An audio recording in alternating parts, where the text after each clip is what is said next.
Hi, Miriam. Welcome to Rendering Unconscious. I'm so Hi. happy to have you here. I'm happy to be here. I'm like honored that you wanted me to talk on the podcast today. I'm excited to talk about art and magic and everything in between. Yeah, well, that's what we love. We love art and magic and everything in between. So, where do you want to begin? I was going to talk about, yes, how I got into, I'll talk about art first, specifically like collage and cut up. So when I was younger, I had a neighbor. So I grew up in Oregon and I was homeschooled. It's very, my parents kind of got swept up into Christian fundamentalism. That's Mm. how I would put it, because they're no longer that today for very good reasons, because my parents can actually think. But I grew up in that. And my neighbor Ruth, I think it was the first time I saw like some of like Da Vinci's nudes, and they were beautiful. And she was like, yeah, these are okay. This is the body. And she had a door. This is what inspired me and still does. She had a door that was collaged with all these paintings, Mm. Renaissance, Impressionist, but she had collected them over the years to find the one that fit just right. And this door was just beautiful. And I just loved it as a kid. And she had a picture of, I loved the Mona Lisa as a kid. And she had a picture of that. And I'd go over to her house. She taught me how to sew, which was really neat, but she taught me also how to paint in watercolor.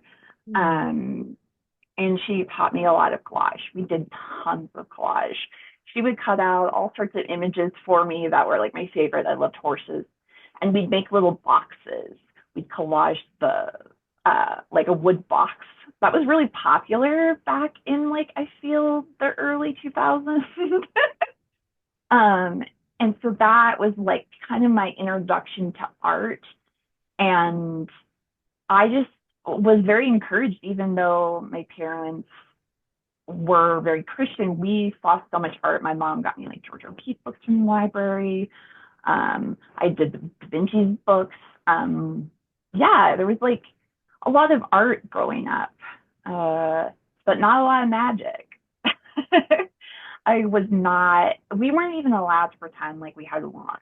Like we Mm. weren't allowed ever to be a wizard. That's why my mom like fought my dad like tooth and nail about the Lord of the Rings. Like, but my dad's like, but he was Catholic, you know. So I was allowed those books, um, and they sparked my imagination. I think I would run around the yard sometimes and pretend I was a wizard and try not to get caught. However, uh, yeah, so there wasn't a lot of magic, but since it was so forbidden, right? It I was just so interested in like tarot cards. Like I always thought they were so beautiful, but they were like a big no-no. And like kind of fast forward to about 2.5 years ago, I was gifted a tarot deck, and that's kind of where it began for me. So I haven't Mm. been in magic that long. And it was interesting. It was right before I got sober. So I'm like, I keep pulling the Ten of Swords, which we all know has to do with addiction. And I'm just like ignoring it. Until I ended up I have a chronic illness that causes me to not kind of, react to certain foods. And one of them is red wine. And I drank way too much red wine and ended up having to use EpiPens. It was not good. And I was like, I'm done with alcohol. I'm done. Like the tarot is spoken. And that's kind of where it began. Like I started really journaling and doing tarot every day. And, I think tarot is a gateway drug to magic. um, I went to this cute little witch store here in Reno called the Raven's Realm. Mm. It is adorable. It's run by a mother and daughter, and they are like, Howl's Moving Castle and like Spirited Away. I can't remember. There's that cute little old kind of bent over witch. Well, the mom reminds me of that. They come in and they have all these candles. the chime candles. I don't know what they are, but I think they're really cool. So I ask, and they're like, yeah, it's candle magic. And we like get to talking about that. And so that was how I started my magical practice. And they were so cute.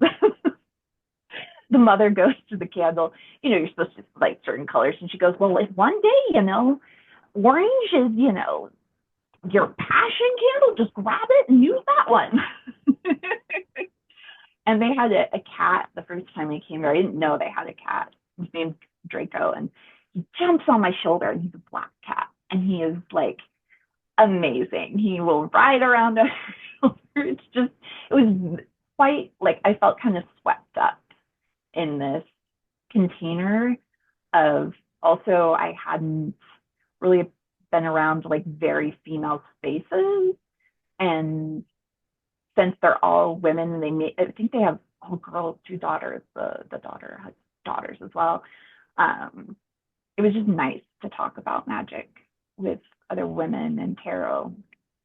So yeah, that's kind of where it began, and started doing a lot of that. And then I found morbid anatomy randomly through a friend's Instagram and started taking classes with Leticia Barbier. Barbier, there we go. And yeah, and I loved it.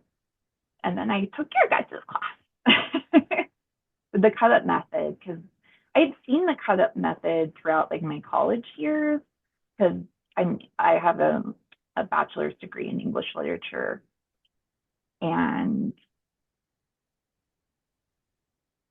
the poetry we were introduced to, we blackout poetry, and I think some cut up as well, but not a lot. We didn't get a lot of, like I said, I think I've told you before with Burroughs, there was no talk of him being an occultist. None.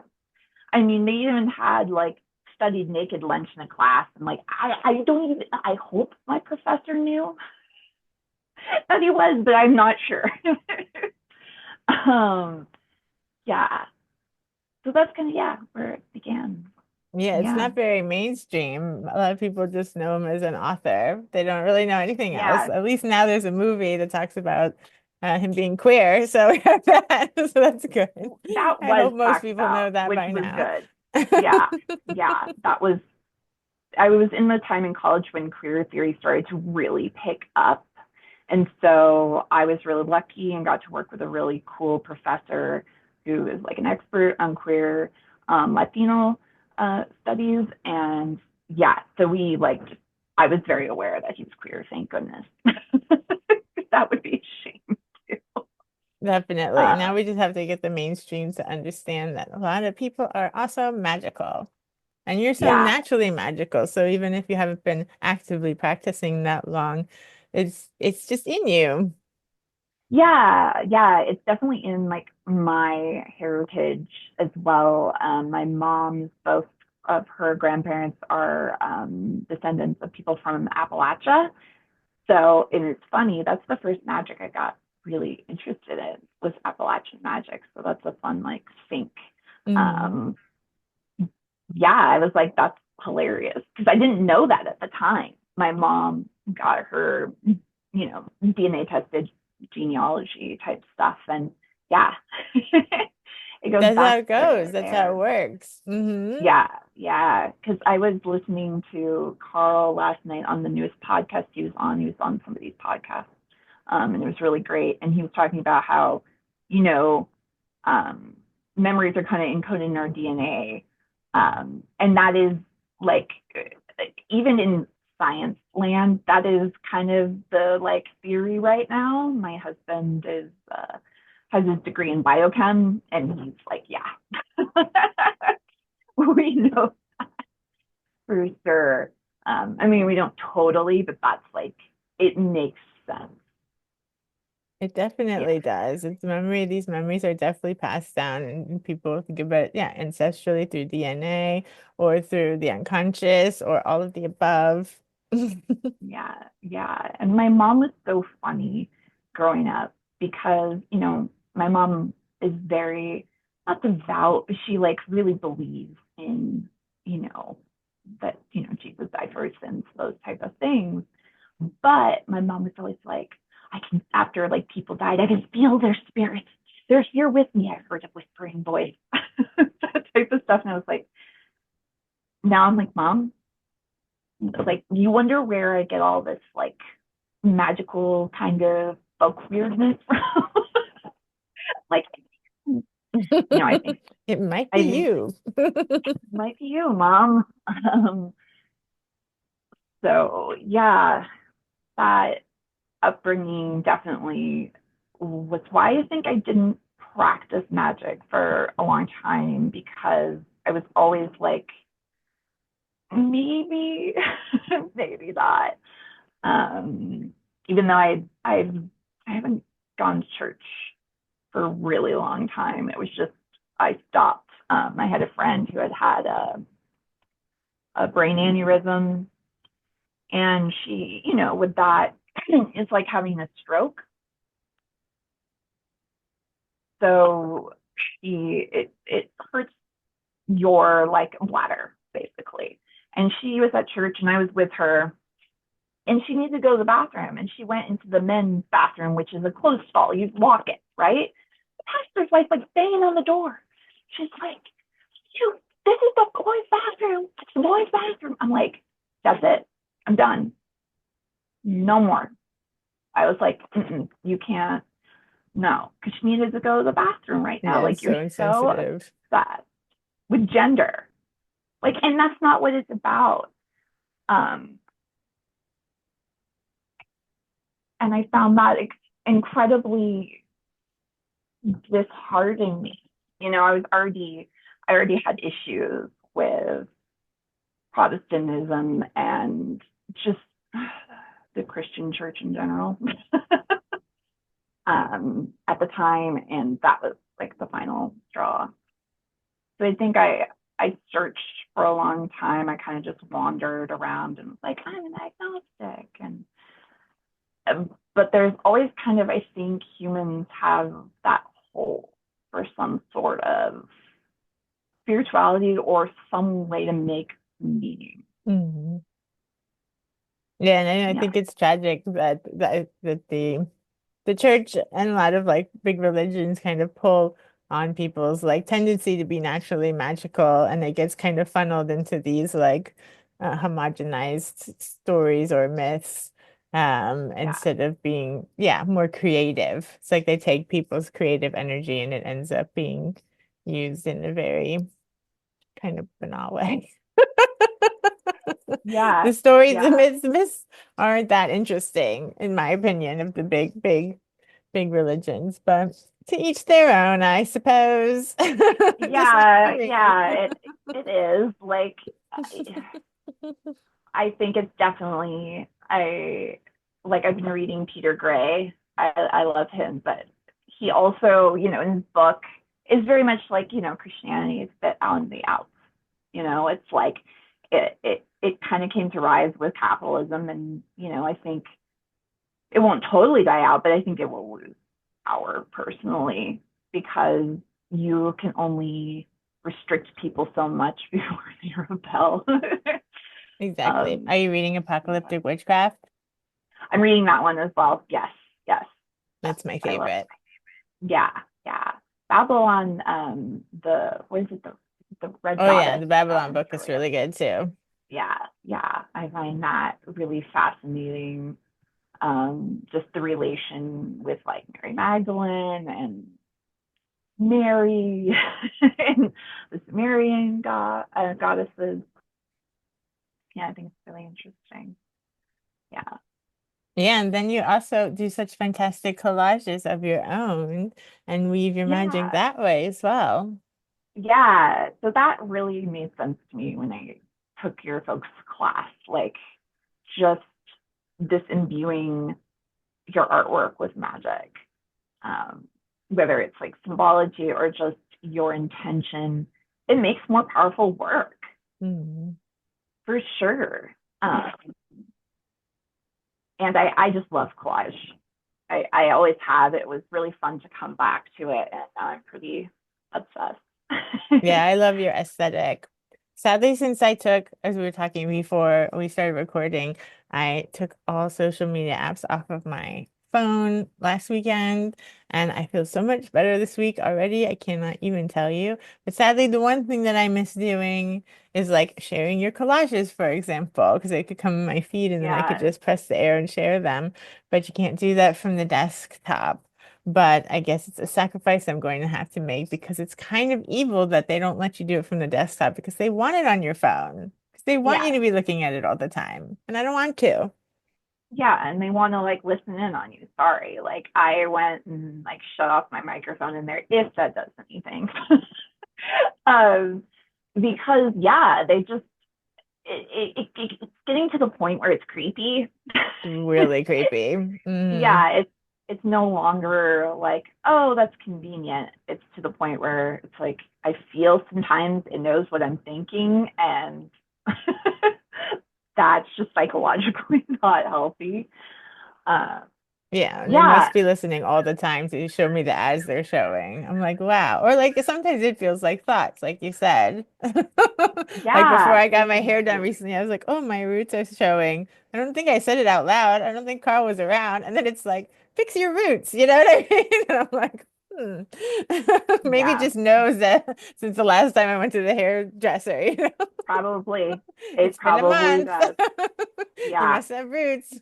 Or tracking your yeah, period, you know. Oh, it knows that you're getting your period soon. Let's make you feel as bad as possible about yourself by showing you all these crazy ads, you know? yeah, You need this yeah. thing. You need this thing. Is this happening to you? You need this thing. It's like, am I? Is it? Do I? Do I need it? Oh my gosh, It's not healthy.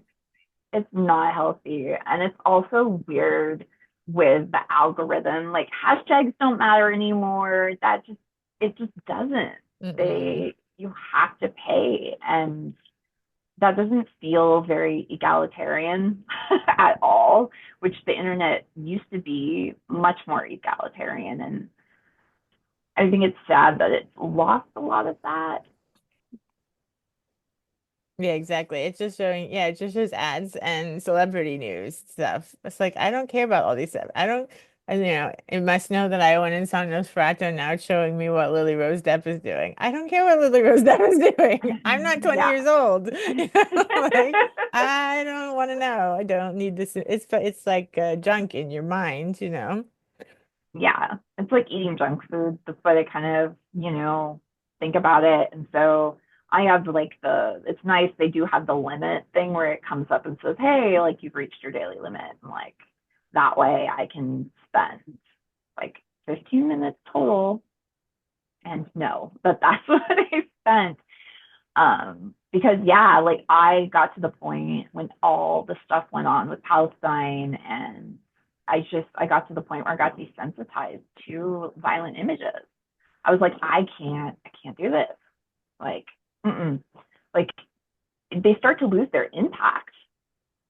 Yeah, that's You're scary. like, oh, another dead person. Oh, another, dead person. And it's like, and I was like, I do not want to feel like this.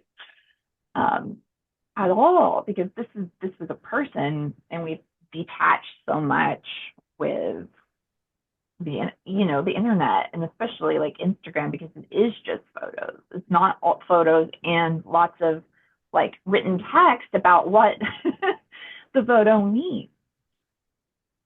And that's kind of what I try to do with my collages, with the little writings under, is I want you to connect with it in a deeper manner. And I know not everybody is super visual or an abstract thinker, so it gives it some grounding in the work.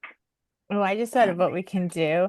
If you ever want to, I don't want to make you, but if you ever want to, when you make collages, you can always put me as a little collaborator or whatever. You can like tag someone as oh like, and that way it'll show up in my feed because I always share your collages anyway.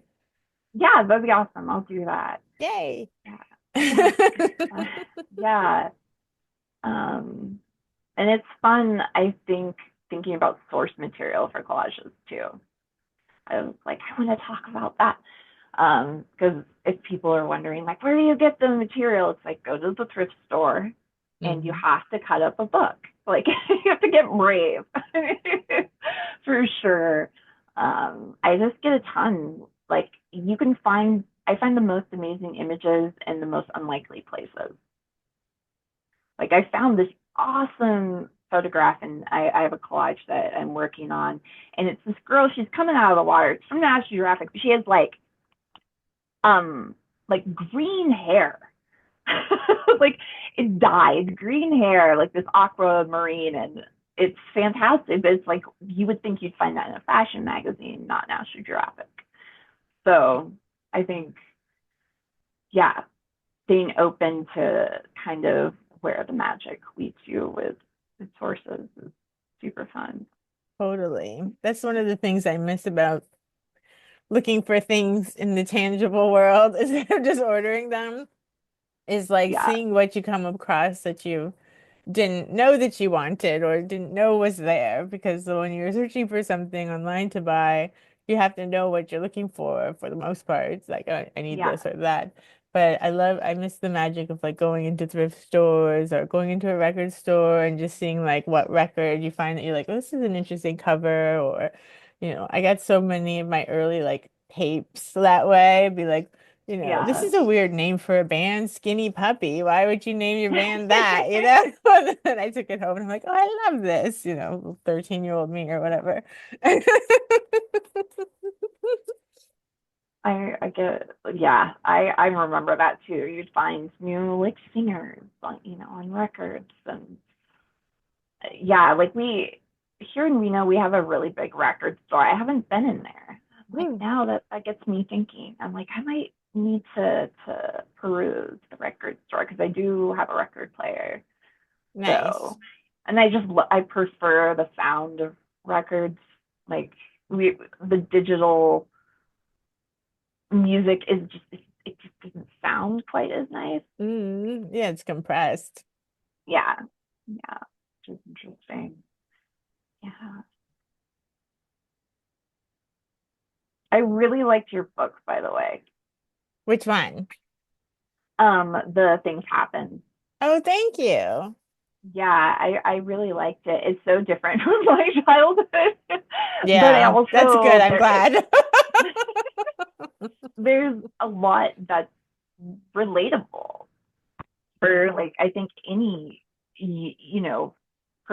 we've all, if you're over the age of 20, you've gone through teen girlhood.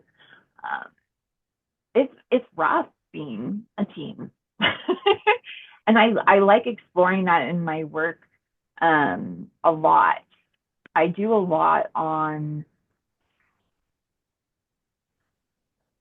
so it's just sexuality growing up was so like it was very forbidden. I didn't have a lot of shame about it. I was really lucky that way. It was just naturally, but there was a lot put out. And so I do a lot about kind of girls reclaiming their body and um, spell work around that. I write on pretty much all my work. It's either underneath or on top. And I just kind of like, it's like rewriting your history Mhm. in a way. Yeah. I love that. Yeah. Very therapeutic. I like realized I was looking through, I categorized my images. I was like, you have a lot of images of women and not a ton of men. Like I don't work with, you know, I think it'd be interesting to explore like what healthy masculinity could look like. I think that could be really interesting as well. So I might experiment that in my work. Yeah. I Mine's think good. 90% women too.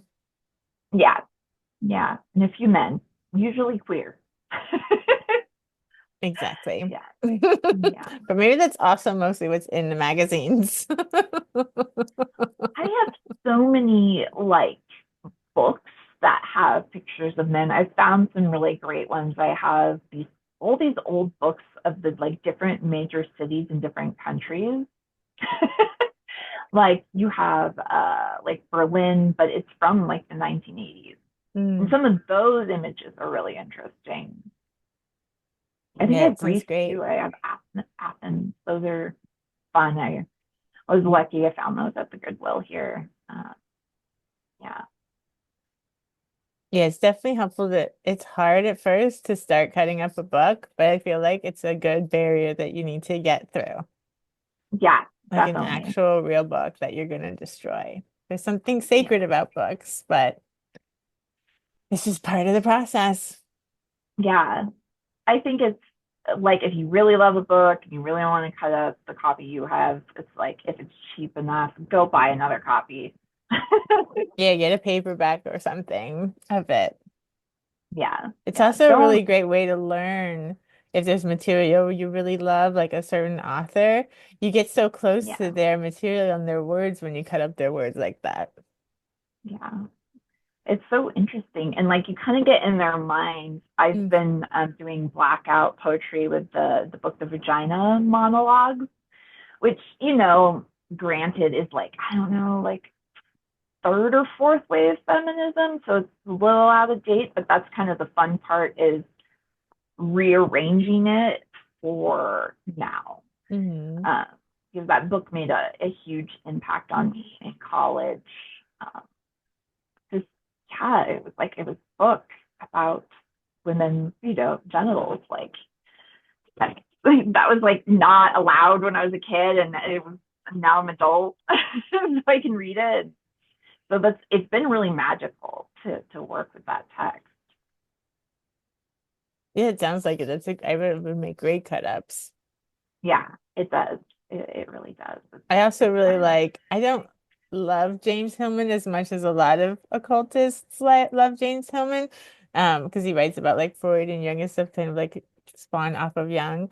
But his books make really great cut up material. Like I love him for cut ups. I'll have to check him out. I don't think I've read him. I read Agrippa, the three books for the cult philosophy. Those are amazing. Mm. For old magical texts, those are like super fun. And then I'm reading, what else am I reading currently? Oh, I'm reading um, Joanna, the head of Morbid Anatomy's book. Oh, did you get her new Yeah. book with the like Yeah. workbook questions? It's so Yes. good, isn't it? Memento Yeah. Mori. Yeah, it's great. I really like it. It's like the artist's way, but for contemplating death and just kind of figuring out, death I think is the greatest unknown. And I think it is actually, honestly what people fear most. Hmm. And so to write about it gives it less power. Yeah. For Totally. yeah. The person who basically taught me how to paint and draw and do collage, Ruth, she passed away about like 2.5 years ago. She was Mm. 97. But that That's was when the you first. said when you started your practice. Yeah, Wow. it was a yes, it was. Yes, it was when I started my practice. That's interesting. I hadn't thought of that. Mm. Yeah, I had never had somebody I was so close to pass away. Like she was my rock too as a teenager. Um, Contrary to popular opinion, nobody's home is perfect, even if it looks perfect on the outside. And so there was in my teenage years, my house was pretty chaotic, and I would go over there when I needed to, and she was just like, "Yeah, you can come, anytime." Because she would stay up pretty late at night, and so I think one time I went over at like midnight. Yeah, so she was just always there for me, and she was a diehard Jane Austen fan. And the last time I stayed with her in her home, because eventually she was put in a nursing home, uh, it was 2 in the morning, and she has the Jane Austen, like the 6 hour one. It's on OPB, public television, and I'm trying to sleep, and it's just blasting. I'm like, I'm like, Bruce, I love you, to turn it down. I didn't tell her that, but I just like tried to fall asleep anyway. Because, yeah, she was just so every time it was on, she had to watch it. Talk about like queerness though. Growing up with that, I yeah, I've always been like queer, like since puberty.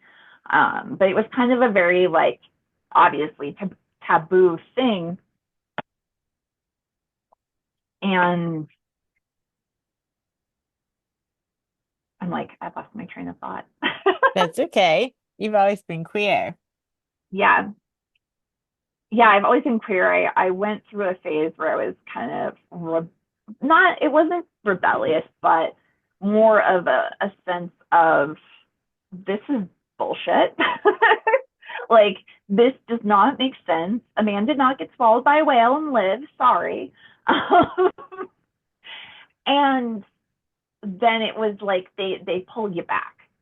They had this like teen like conference type thing, and they do, it's basically an ecstatic experience. You can have that outside of Christianity. I didn't know that. And so it's like, oh, I rededicated my life to the Lord. Well, like, but I still, I guess also as a young queer Christian kid, nobody really tells you like those feelings are normal or what they even look like. It's like just don't like the same gender. But it's like, what does that mean? And Yeah, yeah, what if you do? yeah, You're just supposed to not. yeah, yeah, yeah. And it was, yeah, I didn't come out until I was like 25. Yeah. And I'm 32 now. So it was kind of a long process. I kept always being asked by boyfriends, they're like, do you like girls? Are you sure you don't? I'm like, I do not. No, absolutely not. But that was not authentically me. And living more authentically definitely has made me happier. But I think a lot of those repressions are kind of what led me into like addiction. I also experienced a sexual assault in college, which definitely was my like trigger for like my own dark night of the soul. Like it was a really um, universities protect themselves. They do not protect women. They don't care at all. So yeah, that was a really difficult experience. Partly because the person who sexually assaulted me was a PhD student, Mm. and that person got their PhD, which was like, I mean, it's still, I like burn with a little bit of fire about that because I'm like, okay, that's not, that's not right. There's no Um, justice. there isn't. And that was what I realized, that there was no justice. And so this happened before the Me Too movement. So when the Me Too movement came around, yeah, I was like, well, we've done this for a while. And I don't know, I had issues with the Me Too movement in that it seems to have like completely fizzled out. Like it's not talked about. Um, like there's no, I don't see a lot of stuff like consent is sexy and that type of stuff anymore. And yeah, it was, yeah, a difficult experience. And I started drinking. Like I was having panic attacks and I needed, it was my tool at the time.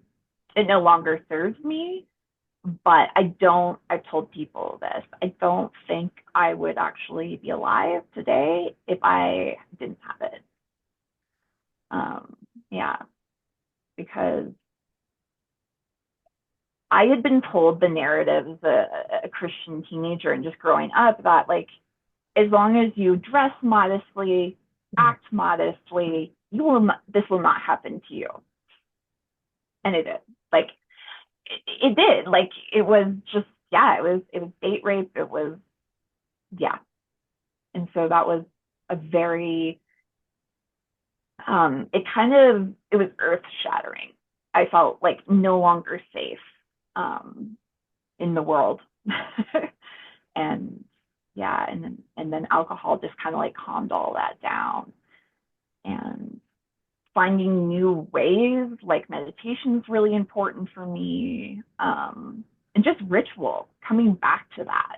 because I think as children we're really good at creating rituals to give us comfort, and we lose that, or it's trained out of us as we get older. Exactly, restricted. Only these kinds of rituals are okay, not these kinds, Yeah, you know. Only this kind of whatever is okay, but not this kind. These feelings are okay, these are not. yeah, And like you said, Peter says, like you can only have so much restriction before people rebel against it, you know. yeah. You just um, can't restrict people so much. I mean, I see it. A lot of my friends, I like don't have friends from high school because most of them, being homeschooled, so most of my friends were church friends, and most of them like didn't get out, Mm. of the cult. And it's not because they're not smart. It's just it. You'd lose some people would lose everyone. Um, and so I think it's like the cult community has been super welcoming to me, which I appreciate so much. Um, because there was no sense of community afterwards. I think that's been my biggest struggle is you grow up in this very enmeshed environment and then you're suddenly in the real world Mm. and you feel like you get really lonely. Yeah. Yeah. Yeah, and scary, especially after an incident like that. I also feel like the numbers, the statistics they always say, like I remember when Me Too was happening strongly, the numbers still seemed really off to me. Like they'd be like 1 in 3 women experienced this. And I'm like, I feel like most women that Yeah. I know have experienced this. Like, I would say it has to be like 3 out of 4. I mean, at least I don't know, maybe it's Yeah. but I just feel like it's still downplayed. Like 1 out of 3, I'm like, I would say maybe 2 out of 3 or 3 out of 4. Like it seems Yeah. like more often than not, women have experienced this, and of course, boys and gender diverse people as well. But it's Yeah. And yeah, I feel like it's much more prevalent than even it was made out to be, even when Me Too was happening. I feel like it's much more yeah. prevalent. Oh, it's super prevalent. One of the most healing things for me was that everybody told me their story after I was sexually assaulted. It was like so profound. I had like a really good guy friend tell me about his, and like we really bonded on that because I was the first person he ever told. Because men don't talk about it. I think Mm, it happens a lot to men and boys, mm, but they just stuff it in, and sometimes I'm like, well, maybe that's why men are so angry. They can't talk exactly. about this. Mm. um Yeah, and that's you why the know statistics are off. It's just like not reported, but I yeah, think it's happening a lot more than people know or yeah, are willing to admit as a society. yeah. Why do you think, as a psychoanalyst, why do you think it is such, like, especially molestation is so prevalent? Like, what about humans with that? That's a good question because I know it's the same thing that was happening in Freud's day, and that's why he got so much Yeah. backlash because he originally said, all these like hysterics were acting out because they had been sexually assaulted, usually by family members, because that's who's around, right? And he Yeah, got so much backlash for that that he ended up kind of backpedaling and saying like, well, maybe they imagined they did, you know? yeah, But like it was like not tolerated by the society that that was an acceptable thing to say. But I think yeah, it's still the case. It's probably, I hope it's better than it was in Freud's time, but I don't know.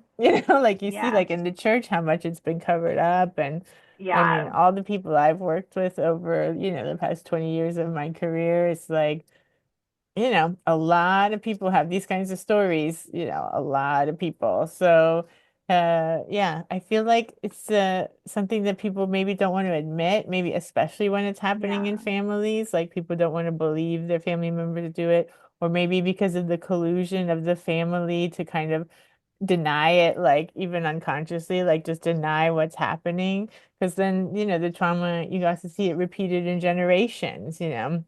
There's abuse for Yeah. generations going on, and then Yeah. someone abuses one generation, and then it goes on to the next and the next, and the family system kind of colludes unconsciously or consciously, who knows, in like just Yeah. sort of denying it and pretending it's not happening, and it just allows it to continue. And often, when people do say something happened, they don't believe children, or what if they say something happened when they get older, you know there's all sorts of reactions people get met with. 99% of the time negative. Either like people don't believe Oh them, or yeah. people don't seem to like care. They're like, oh yeah, that happens. It's just like, what? It's like, yeah, it's never taken as seriously as it should be, it seems. Yeah. And also Yeah. prosecution wise, like people do not go to jail for this. Like it's so rare for someone to get in trouble for Yeah. something like this. It's like so rare. Yeah. It's yeah, really rare. And I was like, that was a big question. Yeah, but Um, I remember when yeah. my postdoc was at Humboldt State University in Eureka, in Arcata, California. I lived in Eureka. And I remember like my supervisor then, she, was big on talking about rape culture, and how like at least the US has got like a real rape culture where it Oh yeah. really like excuses it, covers it up, normalizes it. Like I've told Yeah. people now and then on the podcast, when you move to another country, like you start seeing things that you didn't really notice. One of them being like all the billboards for Jesus and like against abortion and things like that, that like me driving down the highway in Florida, I never even thought about. But then when Carl would be in the car with me, he'd be like, why are they allowed to do this? And I was like, I don't know. I never thought about it. Like it's just always there. Like but Yeah. like they don't have billboards here in Sweden. It's kind of nice to drive around and just see trees, and not be like, you're killing babies, and all this kind of crazy propaganda. And that's the other thing, is like the rape culture, or like the wife beater. That's the one that's like, Yeah. why is it okay to say that this shirt is a wife beater like that? And we just all say that, Yeah. like not really thinking about what we're saying. It's so like ingrained. It's so Yeah. I normalized. try not to say that anymore. Yeah, yeah, no, Personally, me I'm always like, too. it's like that's not okay. Yeah. I But think there's it's so just many such a things like that. complicated. And just Yeah. ways that And people behave, like on dates, or ways people have talked to women, young women, and like yeah. always commenting on what they look like. I mean, every family function you go to or something, people are always saying like, "Oh, you look like this, you like this, you've gained weight, you've lost weight, you look nice." Yeah. Da, da, da. It's just like that's just people have been doing this for so long. Thankfully, now that's becoming, yeah, more talked about. Like, this isn't okay. What are we teaching people? What are we teaching girls? But it's really been ingrained for a long time. I'm Yeah. glad slash hope it's really changing. But now, of course, we have this big backlash and Yeah. Definitely. inauguration coming up.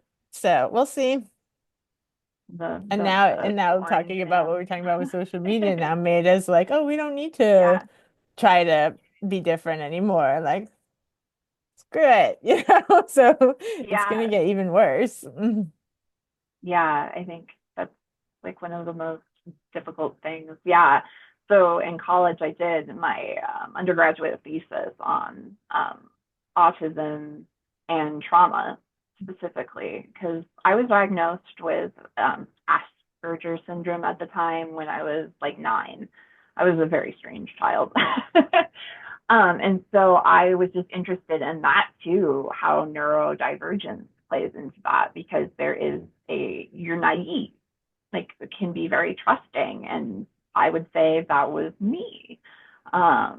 And yeah, that plays like women with autism or any disability are more likely to experience sexual assault and domestic violence. Mhm. And so that was something I was really, really interested in. Especially like, of course, all like trauma theory is very like psychoanalysis, like based. And that was really interesting to explore. That was kind of my introduction to that. Um, but I think I think it's getting better. I was a substitute teacher for 5 years, and I did long-term subbing places, so I got to know the kids. Um, yeah, I saw it. I saw some of that, and I also saw sometimes, yeah, like beauty being kind of how somebody felt valued. And as a teacher, I was always trying to kind of shift that narrative. That's good. People have people like that. Like you had Ruth. Ruth sounds like someone to Yeah, inspire to. yeah. She was like, I don't know why I like was so obsessed with laying in the sun and getting tanned. She's like, now I have these wrinkles. And she Yeah, made it to her yeah, 90s. She's doing okay. yeah. Her mother lived to her 90s as well. Like the women in her family just live a long time. Yeah. Um, But those people really make such a huge difference, having they someone you do. can go to and get out of a situation that's not comfortable or talk to or make art with or just be able to speak freely with without getting judged or told that you shouldn't be thinking or feeling or doing what you're doing. Yeah. Because it was always like, she was like, you can't do anything that would make me not love you. That's so Uh, nice. yeah. She was kind of like a mom and a grandma. Like I get along with my mother for the most part, but she has never quite understood me. I've always been kind of, my mom doesn't say what she thinks exactly, and I do. And so, yeah, there was this perception I was rude or, kind of, I grew up, I think a lot of women who are neurodivergent grow up being told they're too much. I think women in general, but yeah, being told you're too much constantly is exhausting. Hmm. That's not Yeah. nice.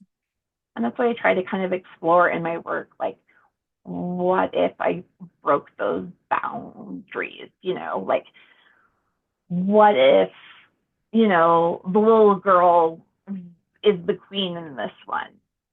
I love Alice in Wonderland. She goes on this adventure all by herself. Hmm. So I think those themes show up a lot in my work, and I enjoy working with them. That's great. You would like Pippi Longstocking then too. We live in the town where Astrid Lindgren's from, who wrote Pippi Longstocking. And so I've learned so much about Pippi Longstocking and all the different characters that she wrote. But Pippi's actually like banned in some countries because she's this like really independent like little girl. Yeah. And like, yeah, she just like doesn't have her parents around and she's just like doing her own thing and wearing what she wants and Yeah. getting up when she wants and cooking what she wants and doing what she wants, just inventing stories. And it's pretty great. Yeah. Oh, yeah. I was always inventing stories. I just spent most of my childhood, I feel like, in my own head. I would play with other people, but I didn't like when they'd come up with stupid stories. Like, I, yeah, because I would listen to so many audiobooks. The funny thing about me is I have dyslexia, and I as well, which is common with autism. And I couldn't read until I was 11. So I only listened to like audiobooks, or somebody would have to read to me, but I was obsessed with books. Just Mm, obsessive. Wanted to read like so bad, but it was the way in which I was being taught, both by my parents and other people tried to, was not effective. So eventually I went to a tutoring center specifically for dyslexia. And it was really helpful. That's something you don't hear a lot of people talk about, is dyslexia these days. It still happens. As a teacher, I would see it all the time, and there's like hmm. not a lot of help for it, and those kids feel dumb, and they're not.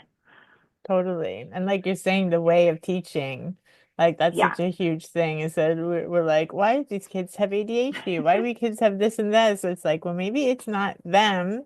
Maybe it's the way that we're teaching and we're not Oh like yeah. allowing for kids to be kids or figuring out what works best for them. Maybe they're more visual learners. Maybe they're more like practical Yeah. learners. Like we should have more well-rounded ways that we teach. Um, For sure, because I hear a lot of people like come as adults like in for psychoanalysis or psychotherapy, and like yeah, it's like they were just taught basically or made to feel like they were dumb or something was wrong with them. But really, once they found the right system or way of working, or other ways of being, then things worked out a lot better. But it's like our white Western cis heteronormative ableist view is so narrow and Yeah. it really excludes so many people, like most people. And so really something that I also appreciate, and I'm going to have my friend Craig Slee on again soon, is like a advocate for disability, again, Crip Cult. You would like him, I think. It's a Crip Yeah, Cult. I love those books. Yeah. And yeah, and it's like if you center people with disabilities and disability like making things not so ableist, then it's gonna work out better for everyone. Like so really, really this should be at the center because even when you talk about yeah, like different rights and cis heteronormativity and stuff, like ableism is often kind of left off or left last. Yeah, and like also the queer kids. I had a student, and like you never want to put that, like they will decide that later, but you can tell when a child is like, you know, they're definitely queer. Like they have more effeminate qualities. Let's put it that way. Like they may not be queer, they may be more effeminate, but they get pigeonholed and picked on by teachers. And I hated that. It was like, like that's not okay. Um, to like single out a kid because they're different. I saw that a lot. Yeah, exactly. Um, I feel like the whole narrative needs to be flipped. Like, it's not actually healthy to conform too much. Like, that's no, actually what's not no, healthy. yeah, So instead of yeah, picking on the people who are not conforming, let's be like, hey, you all are conforming too much over here. yeah. As a What's going teacher, on with you that you feel like you need to just try to be like normal? as a teacher, Let's I address think that. why I think what needs to be addressed first is like, why do I have 35 kindergartners and one of me? Oh my goodness. Yeah. Like I can't give all, there has to, in the system right now, there has to be a level of conformity. Otherwise, you have mass chaos, which was kind of, like ran by. I drove some of the teachers nuts. They're like, why do I have this up? Because I did flexible seating a lot. So it was like you can stand at your desk or you can sit at your desk. Um, I also did where when you have 30 kids, I don't know why teachers would do this. You have sometimes like very bright kids in the classroom and they're bored. So what I did Mhm. was I had flexible seating. I had them get into groups and I gave the ones who were better at math, for example, the job of teaching the other ones. And worked amazing. Nobody fought. And it gave everybody self-esteem. And I saw some of the other kids, they really liked the attention and learning from somebody that was their own age. Hmm. And in American like school system, that's not, acceptable. It'd be like, well, you don't know exactly what they're learning. I'm like, well, doesn't it matter if they can do it afterwards? Does it really matter exactly how they learn it? That was just is bizarre to me because it's like, Yeah, no, we there's teach it lots this of different way. ways of learning. Yeah, Maybe and the maybe group, that kid knows something and understands something about his peer or her peer that yeah, you might not. yeah. So it was like children are not valued, Mm. and I think, yeah, at all. And they're not treated as individuals. I mean, they're little people. Like they all have their own personalities, their own needs. They have really great thoughts, Hmm. but you have to take the time to listen to them. And I guess when you have 30 of them, it could be hard. I mean, I think I managed pretty well, but Yeah, but it's I'm a really good at systemic issue. Like multitasking. you're saying, like these Yeah, schools and teachers are underfunded and underpaid and yeah, in yeah, order for like That's good. They run like businesses. That's the big problem in the US. Everything Oh is yeah, run like a business. So they're constantly like trying to profit off of things that they shouldn't be profiting off of, like prisons and schools and yeah, healthcare, instead of just like providing good services to make good quality humans and help people in the best way possible. yeah. We don't nurture. That's why I actually quit substitute teaching. It was actually when I got sober, like right before, because I was like, I did not sign up for this to be a disciplinarian. Like Mm, I just can't do it. Like and then it's expected of you, and then when you make an exception and stuff, people get mad at you. And I couldn't, yeah, I couldn't do it yeah, anymore. I'm not going Also, to be the police. Thank you. substitute teachers are very important, but you get treated by the other teachers. Some of them are like, well, you're not a real teacher. I've been told that. And I'm like, you're lucky I'm here. You know, there's a teacher shortage and I have a degree. Like, yeah, it's not an education, but I know, like, I have like a very specified, uh, degree, but it works, you know. Um, yeah, it was super frustrating. I love the kids, but really just like the system. It really needs to change. That it does. And with that, is there anything else you want to mention before we wrap up? I'm gonna start a Substack soon with Ooh, my like I have bananagrams and I like divine with them. So I just like ooh, pour out a bunch of letters and I make words in a crossword type format, and then I take those and then I write poems with them, short little ooh. stories. I So yeah, love I'm gonna this. start doing that. Yeah, in collage work because I I think you can put up more adult things on Substack. I'm assuming, and yeah, As because far as I've been able to Instagram tell, it seems has not been bad. censored. Yeah, Um, at least like for collages and stuff. But yeah, it's it's so, art. yeah, it's art. It's not like OnlyFans videos or something. But Yeah, I love how active you are in our Discord too. And I yeah, love everyone in our Discord. It's like I think that's why I've been able to kind of give up social media and like take it off my phone, just because our Discord's so much fun to chat. And like, yeah, Chris Collins' Substack. I love it because it's just like yeah. his He's great. collages with his cut up poems. And it's just like so nice to get these like little art pieces in your inbox when you're usually getting like all this spam and stuff and like Yeah, emails. And then it's like, ooh, a collage and some cut up art. Like it's so refreshing. So I'm imagining yours is going to be similar in that way. So I'm looking forward to that. yeah. And Stephen Klein just joined the Discord too. Oh, And he cool. also I think has I saw great, him yeah, now he's on there. also got great he put his Substack in the community thread. And he makes great surrealist collages as well. Carl put out a book of Oh yeah, his. I saw one of his. Is it with the like it kind of the comic book like blurb text? Oh yeah, that was fantastic. Yeah, no, he's really good. He's in Georgia. He's in Atlanta, and yeah, no, his collages are fantastic. His Instagram is fantastic as well, because he just posts collages. So like, yeah, I like getting nice art in my feed. That is very refreshing. Unfortunately, Instagram, it's like ad post. I'm not getting so much art, even though Unfortunately. that's what I follow. But it's nice having the Discord. It's nice to have it in people's Substacks. Yeah, and that's been really great. And it's nice to have conversations without like trolls jumping in and like telling them you're a satanic psychoanalyst who supports trans rights and you should burn in hell. It's not, I don't mind not, I don't miss Yeah, that. yeah, I could definitely see that. And I think another like last thing is, people can email me, especially if you are like an occultist or witch right now and you are like wanting to talk to somebody else who has like a Christian background, and just like that's super healing to be like that was really messed up.